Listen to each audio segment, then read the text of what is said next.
신명기 11장 18절에서 21절까지 말씀입니다.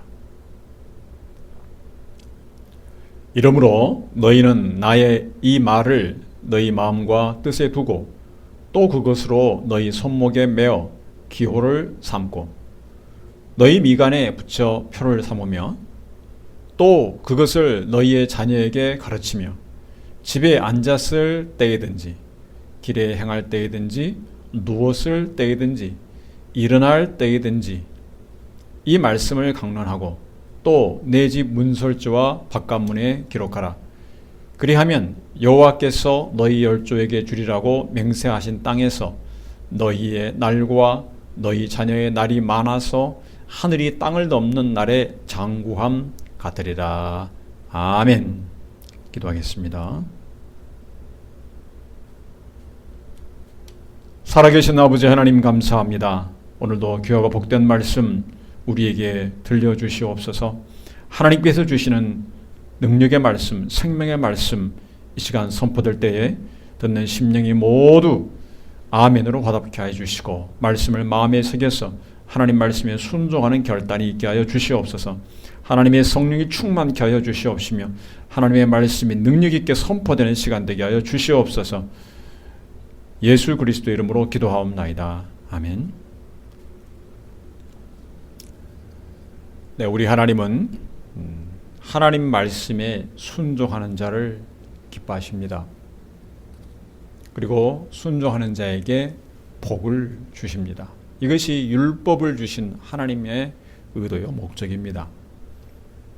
우리가 하나님의 말씀을 순종하려면 먼저 하나님의 말씀을 알아야 할 것입니다. 하나님의 말씀을 지키라는 명령에 순종하려면 그 말씀을 먼저 알고 기억하고 이해하기를 힘써야 할 것입니다. 오늘 본문은 하나님 말씀을 순종하기 위해서 어떻게 할 것인가에 대해서 가르쳐주고 있습니다. 오늘 본문의 말씀의 내용은 신명기 6장 6절에서 9절 말씀의 반복과 같습니다. 그 내용이 거의 동일합니다. 하나님의 말씀을 가까이 하는 삶이 복된 삶이라는 것을 가르쳐주고 있습니다. 그 내용을 보면 첫째로 말씀을 마음에 두라는 것입니다. 오늘 본문 18절 말씀을 보겠습니다. 이러므로 너희는 나의 이 말을 너희 마음과 뜻에 두고 또 그것으로 너희 손목에 매어 기호를 삼고 너희 미간에 붙여 표를 삼으며. 여기서 나라는 것은 이 모세를 가리킵니다. 하지만 이 본문에서 가르치는 나의 이 말이라는 것은 곧 하나님의 말씀입니다. 하나님의 말씀을 마음과 뜻에 두라고 하는 것입니다. 신명기 6장 6절을 보면 말씀을 마음에 새기라 이렇게 말씀했습니다. 여러분, 마음은 어떻습니까? 우리 생각의 중심입니다. 우리 모든 사람의 행동의 출발이 바로 마음이 있습니다. 바로 여기에 하나님의 말씀을 두어야 하는 것입니다. 여러분, 사람의 마음을 빼앗기면 사실은 모든 것을 빼앗는 것이나 마찬가지입니다.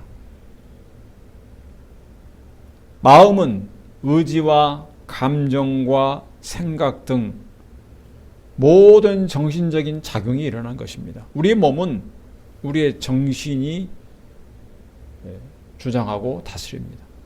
마음이 가는 곳에 몸이 따라가게 되어 있습니다. 우리 정신이 우리의 몸을 지배합니다. 그리고 뜻이라는 것은 우리의 의지를 반영하고 있습니다. 우리의 뜻, 우리의 의지를 말하는 것입니다. 어떤 결정을 내리거나 어떤 선택을 하는 데 있어서 우리가 어떤 의식을 가지고 의도를 가지고 행할 때 그것은 뜻이 있는 것을 의미합니다. 그런데 그 뜻이 하나님의 말씀을 따라야 하는 것입니다. 그렇다면 우리의 이 마음과 뜻에 무엇이 채워져 있는가를 살펴봐야 됩니다. 하나님의 말씀이 채워져 있지 않은 사람의 마음에 어떤 일이 일어나겠습니까? 그런 사람이 하나님 말씀을 순종할 수 있을까요? 로마서 1장 21절 말씀을 보면 하나님을 알되 하나님으로 영화롭게도 아니하며 감사치도 아니하고 오히려 그 생각이 허망하여지며 미련한 마음이 어두워졌나니. 하나님께서 자연 만물에 하나님을 알만한 것을 두셨는데 그것을 모른다고 핑계할 수 없다. 분명한 증거가 있다. 성경은 증거합니다. 과학자들이 연구해서 자연의 작은 미생물들을 연구합니다. 아주 작은 곤충들을 연구합니다. 이 작은 이 미세한 세계 가운데 얼마나 참으로 오묘하고 신비로운 그런 생물들의 구조와 조화와 또 행동이 있는지 참으로 놀랍습니다. 생명이라는 것이 가지는 놀라운 활동을 보게 되는 것입니다. 또 우주를 보면 어떻습니까? 우주를 연구하면 연구할수록 참으로 너무나 크고 우리의 상상을 뛰어넘는 거대한 규모에 놀랄 수밖에 없습니다. 과학자들은 단지 데이터와 자료를 갖고 이야기하지만 그러나 그것이 의미하는 바는 우주가 얼마나 광대하고 넓은지를 말해주는 것입니다. 과학적 지식에 따르면 빛이 수만 년, 수억 년을 가야 될 만큼 거대하다는 것입니다. 그래서 우리가 자연을 연구하면 연구할수록 자연에 대한 지식이 늘어가면 늘어갈수록 이 놀라운 자연을 창조하신 하나님의 솜씨에 하나님의 능력에 감탄하고 하나님께 영광을 돌려야 맞는 것입니다. 끝을 알 수 없는 이 놀라운 우주를 보면 우리가 얼마나 미약한 존재인지 하나님은 얼마나 광대하신 분인지를 우리가 깨달을 수밖에 없습니다. 하나님께서는 그 자연 속에 우주 만물 속에 하나님이란 존재를 감지하고 인식하고 알 수 있도록 인간을 만드셨습니다. 모든 피조물 중에 인간만이 인격과 영혼이 있습니다. 영이신 하나님과 교감하고 교제를 나눌 수 있는 유일한 피조물이 바로 인간입니다. 모든 피조물의 대표로 만드셨습니다. 그런데 그 인간이 하나님을 인정하지 않고 하나님을 거부하며 생명을 주신 하나님께 감사하지도 않습니다. 그 결과 마음이 어두워지고 미련하며 생각하는 것이 다 허망하여지다, 헛된 것이다. 이렇게 로마서 1장 21절에 말씀하고 있습니다. 그러면 어떻게 됩니까? 그 마음을 채우는 것은 욕심뿐이게 됩니다. 하나님을 거부하고 나면 그 자리에 무엇이 채워지는가 하면 욕심이 채워집니다. 하나님께 돌릴 영광을 우상에게 돌리는 것은 사람의 욕심을 반영하는 것입니다. 자기를 위하여서 자기의 요구를 들어줄 우상을 만드는 것입니다. 사람이 우상을 만드는 것은 자기 욕심의 결과입니다. 자기 욕심을 채우는 도구로 만든 것입니다. 그래서 이 욕심은 죄를 낳습니다. 욕심은 죄를 낳고 죄는 사망을 낳는다고 말씀했습니다. 창세기 3장 6절 말씀을 보면 하와가 뱀으로 나타난 사단의 꼬임에 넘어가는 과정이 나와 있습니다. 창세기 3장 6절에 여자가 그 나무를 본즉 먹음직도 하고 보암직도 하고 지혜롭게 할 만큼 탐스럽기도 한 나무인지라. 여자가 그 실과를 따먹고 자기와 함께한 남편에게도 주매 그도 먹은지라. 먹음직하고 보암직하고 탐스럽기도 하다. 하와의 마음에 욕심으로 가득 찬 것을 볼 수 있습니다. 하와의 마음이 욕심에 사로잡혔습니다. 그리고 그 욕심에 따라 죄를 지었습니다. 하나님이 금지한 그 나무 열매를 따먹은 것입니다. 하나님의 명령을 무시한 것입니다. 우리는 하나님의 말씀을 마음에 채우지 않으면 욕심이 채워지는 존재입니다. 하나님의 종이 되지 않으면 욕심의 종이 되는 존재입니다. 그런데 우리는 어떻게 느낍니까? 욕심에 따라 행하면서 내가 자유롭다고 생각을 합니다. 마음이 원하는 대로 하는 것이 자유라고 생각합니다. 그래서 욕심을 따라 행하는 것을 자유라고 여기는 것입니다. 그래서 욕심을 따라 행하는 사람에게 하나님은 방해가 될 뿐입니다. 이 세상을 둘러보면 욕심에 따라 행하는 사람이 가득합니다. 돈에 대한 욕심, 쾌락에 대한 욕심, 권력에 대한 욕심, 인기에 대한 욕심, 명예에 대한 욕심, 욕심이 가득한 세상에 살고 있습니다. 서로 더 많이 가지려 하고 더 높아지려고 합니다. 다른 사람의 것을 빼앗고 지배하려고 합니다. 이러한 욕심은 만족을 모릅니다. 욕심이 채워지면 채워질수록 더 욕심이 커집니다. 그리고 그에 따라서 더 많은 죄를 짓게 되는 것입니다. 우리가 욕심에 따라 행동할수록 죄에서 벗어날 수가 없습니다. 마음에 원하는 대로 모든 것을 하면 그 결과는 죄의 종이 되는 것입니다. 죄에 매여서 헤어날 길을 찾을 수가 없는 것입니다. 그것이 욕심이 가득한 인간의 모습입니다. 오늘 하나님께서 우리에게 말씀하십니다. 욕심이 가득한 그 마음을 하나님의 말씀으로 채우라는 것입니다. 하나님의 말씀을 늘 묵상하고 기억하도록 힘써야 합니다. 하나님의 말씀을 채우는 만큼 욕심을 자극하고 충동질하는 세상의 속삭임과 말들이 점점 그 설 자리를 잃어갈 것입니다. 그래서 하나님의 말씀을 마음에 가득 채워야 됩니다. 여러분, 이 시대를 보면 광고의 시대라 할 수 있습니다. 광고의 홍수 시대입니다. 사람들의 지갑을 열도록 충동질하고 자극하는 그 문구와 사진과 그림과 말들이 넘쳐납니다. 음악과 사운드와. 예전에는 이 TV 광고가 영향력이 컸습니다. 물론 라디오도 영향력이 크죠. 이 지속적으로 반복하는 그런 들려주는 라디오의 광고도 상당히 효과가 있습니다. 그런데 TV는 눈으로 보면서 더 큰 자극을 우리에게 줍니다. 근데 요즘 어떻습니까? TV뿐 아니라 컴퓨터와 스마트폰과 또 거리의 광고판, 요즘 여러분 보면 기술이 발달해서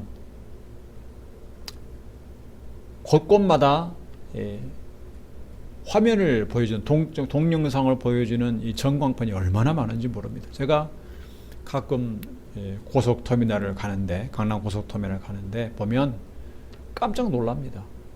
예전에는 그냥 사진만 있는 광고가 있었다면 지금은 각 기둥마다 벽마다 움직이는 영상들이 넘쳐납니다. 기술이 발달해서 갖다 어떤 시트를 붙이기만 하면 그것이 다 디스플레이로 바뀌는 것입니다. 참으로 놀라운 기술의 발전입니다. 그래서 우리가 보는 모든 면들이 다 광고판으로 변했습니다. 단순한 광고판이 아니라 움직이는 영상이 있는 광고판, 정말 사람들의 정신을 쏙 빼놓을 만한, 마음을 빼앗아가는 광고들이 얼마나 많은지 모릅니다. 요즘에 스마트폰을 볼 때 어떻습니까? 많은 앱들을 실행할 때 무료로 사용하는 대신에 원하지 않는 광고를 보아야 되는 시대가 되었습니다. 때로는 우리를 당황하게 만드는 그런 광고들이 불쑥불쑥 튀어나옵니다. 그냥 어떤 앱을 실행하면 갑자기 어떤 영상과 소리가 나오는 바람에 어떤 지하철을 탈 때 보면 눈살이 찌푸려질 일들이 많습니다. 그 사람도 의도하지는 않았겠지만 앱을 실행하니까 어떤 그 앱에서 영상을 띄워주면서 갑자기 소리가 나는 것입니다. 그래서 저는 스마트폰에서 최대한 광고가 없는 앱만 사용하려고 노력을 합니다.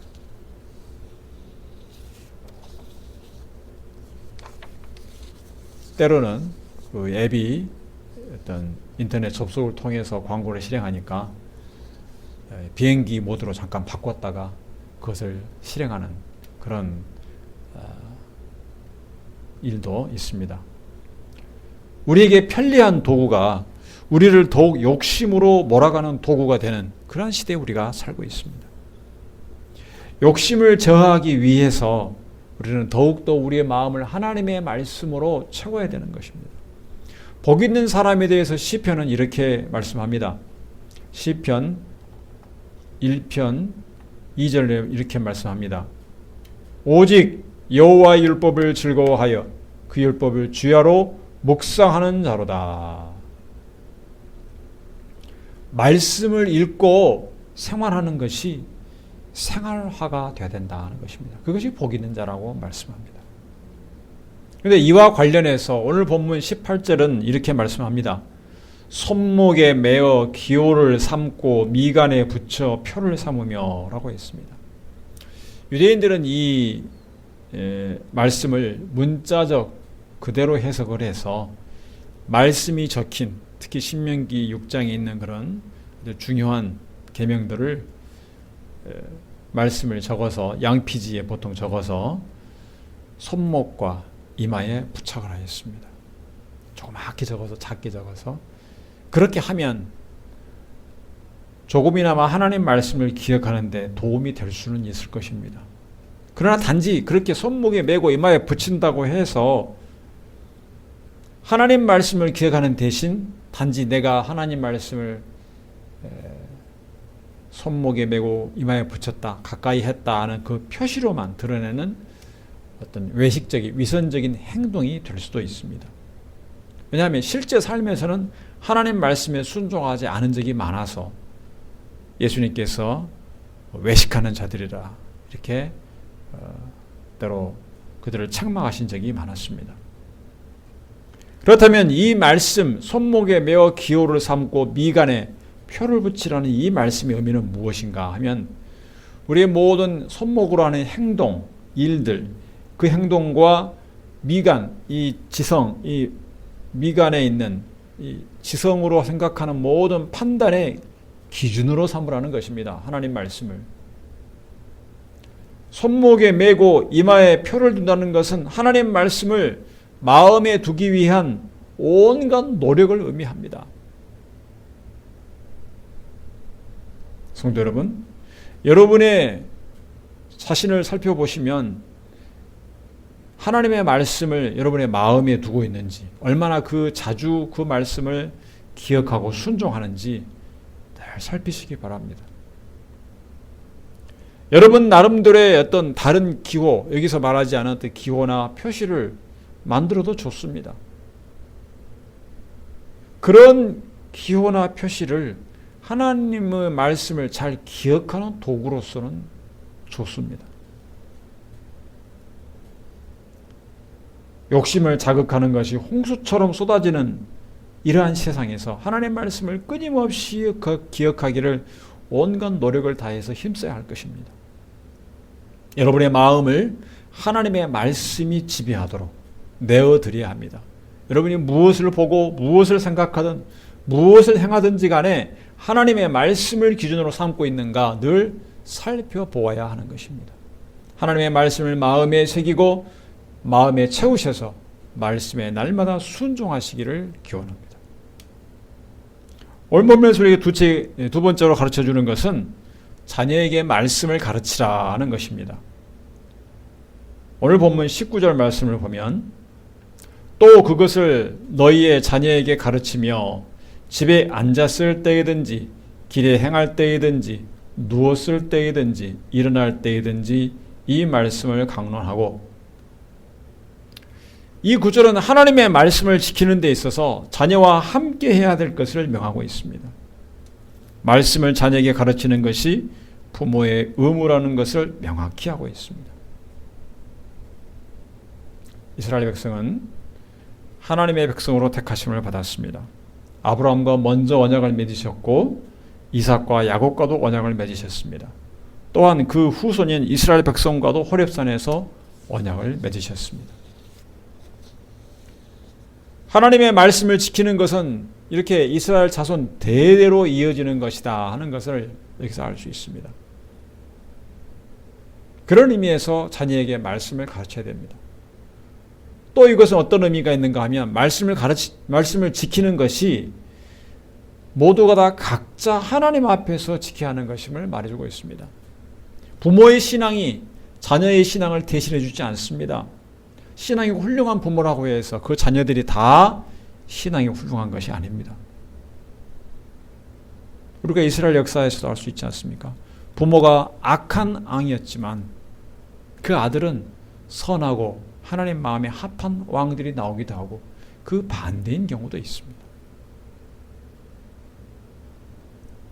사무엘은 하나님의 사람으로서 그의 삶에서 큰 흠을 찾아볼 수 없을 만큼 이스라엘 백성의 존경을 받았습니다.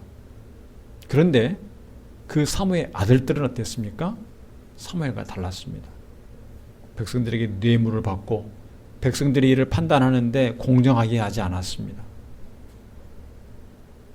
당시에는 아버지의 권위가 존중되는 그러한 시대였습니다. 그런 시대에도 자녀의 교육이 쉽지 않았다는 것입니다.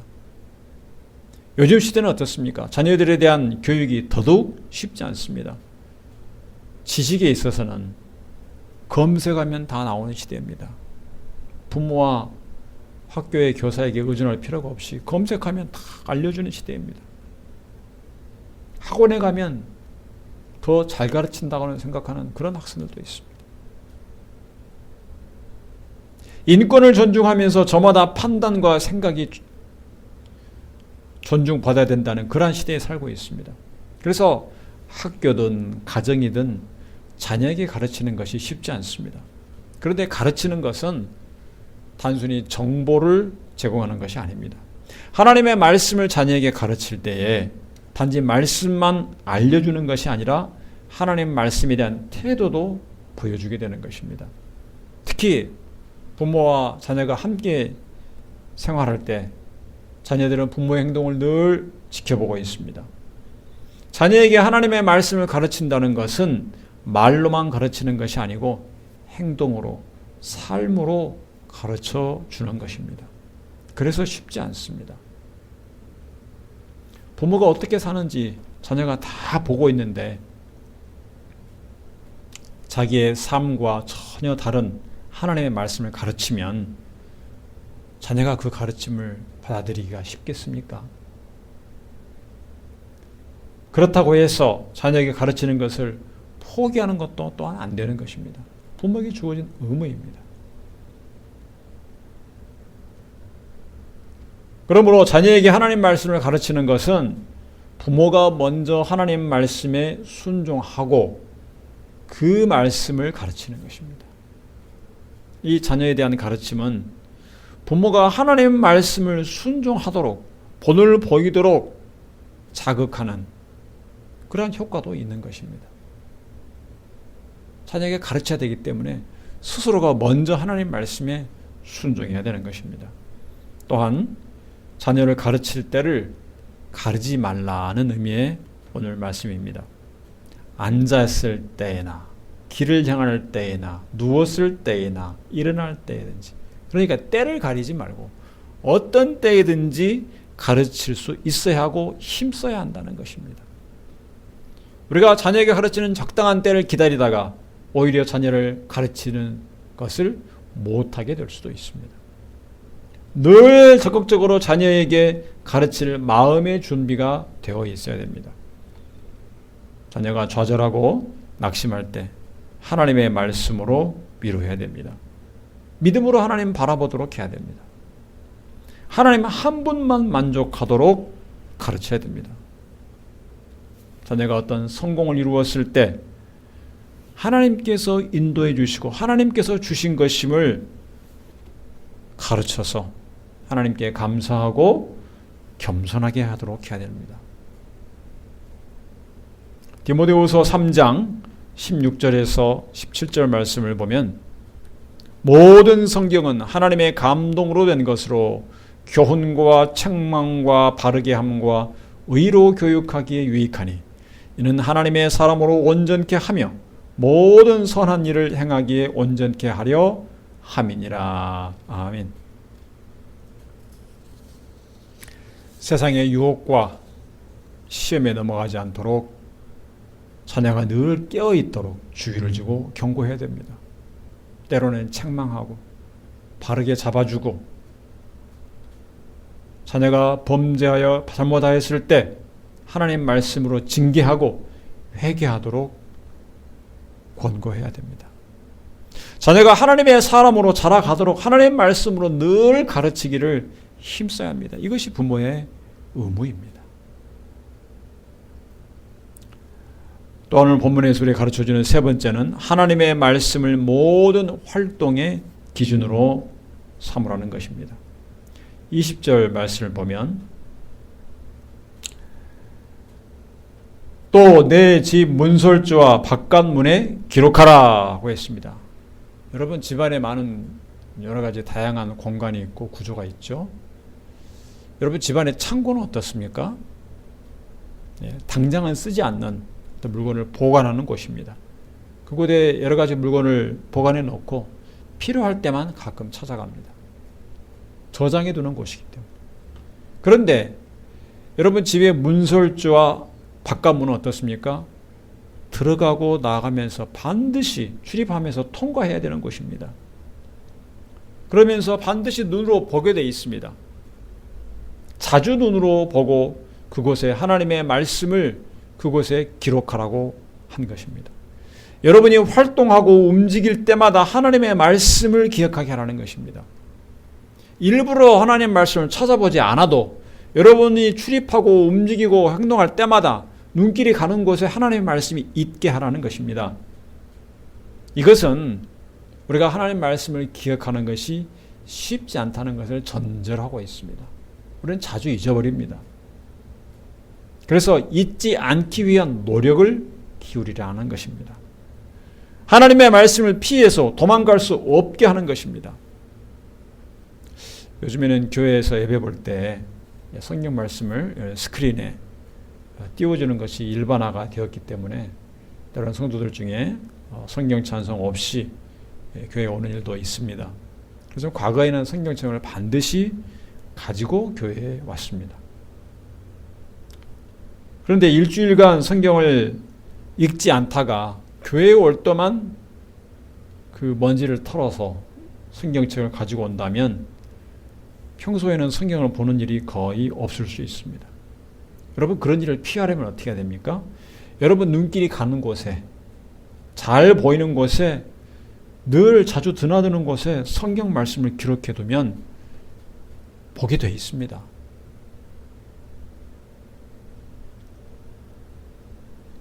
잊어버릴 것 같다가도 그 눈길이 잘 보이는 곳에 가면 하나님의 말씀을 기억하게 되어 있습니다. 지금도 마찬가지입니다. 여러분이 성경을 펼쳐서 읽지 않으면 하나님 말씀을 기억하지 않게 되기가 쉽습니다. 그래서 가장 쉽게 하나님 말씀을 볼 수 있게 여러 가지 방법을 사용하고 그런 장치를 만든 것이 도움이 됩니다.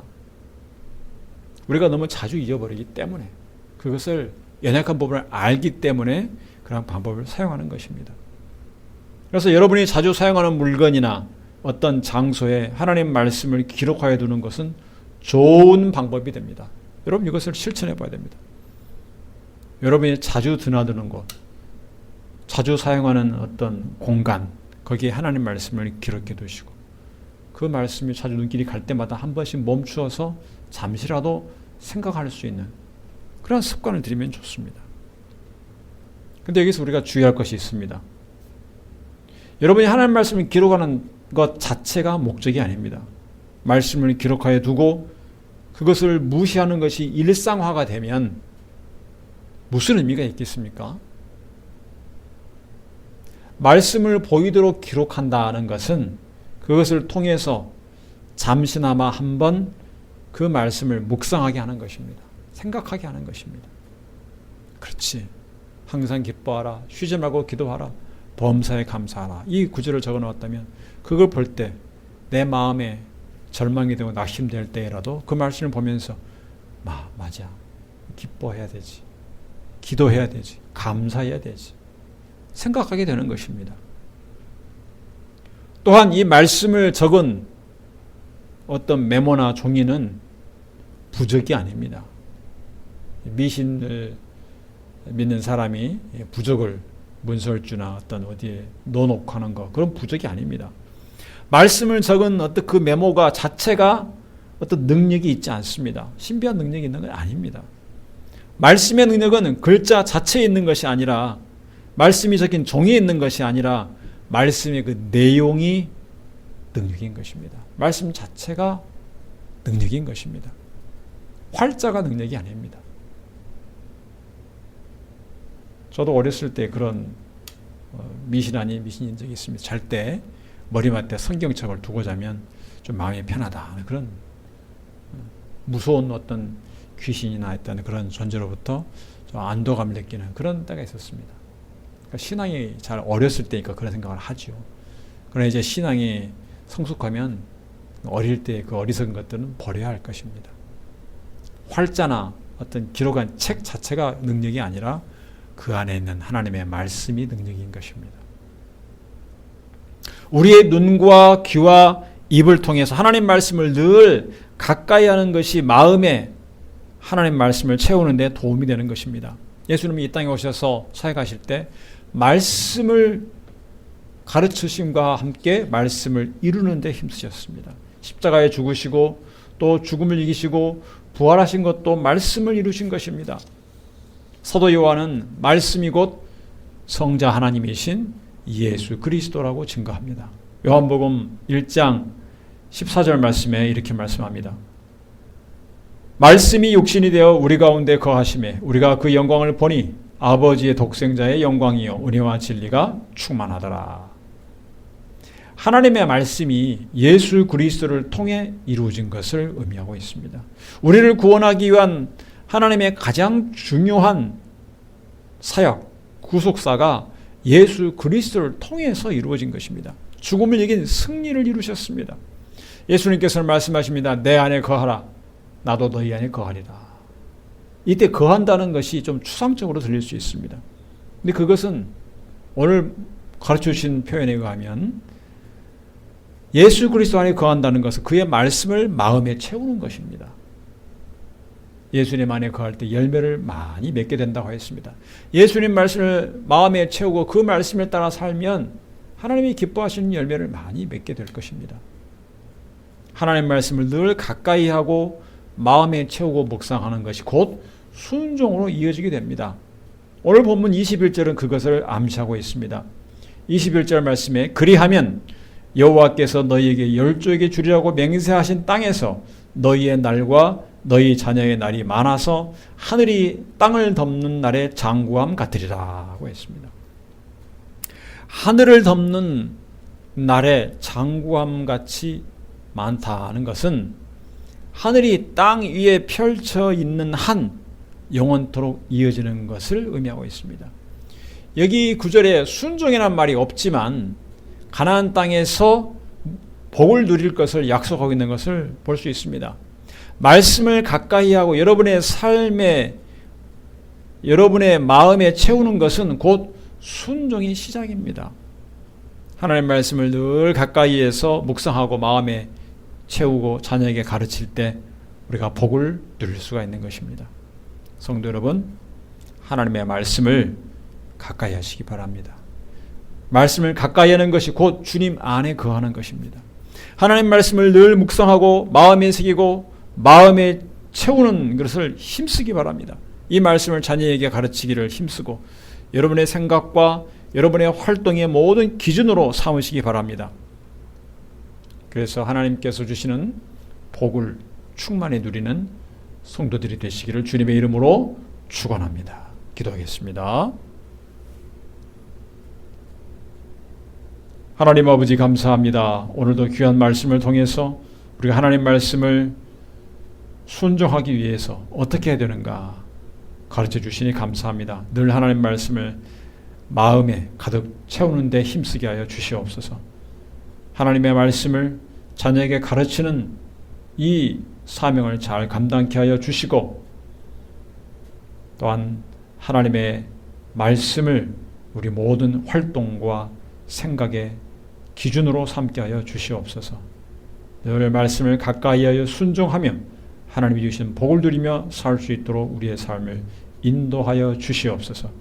우리 구주 예수 그리스도 이름으로 기도하옵나이다. 아멘.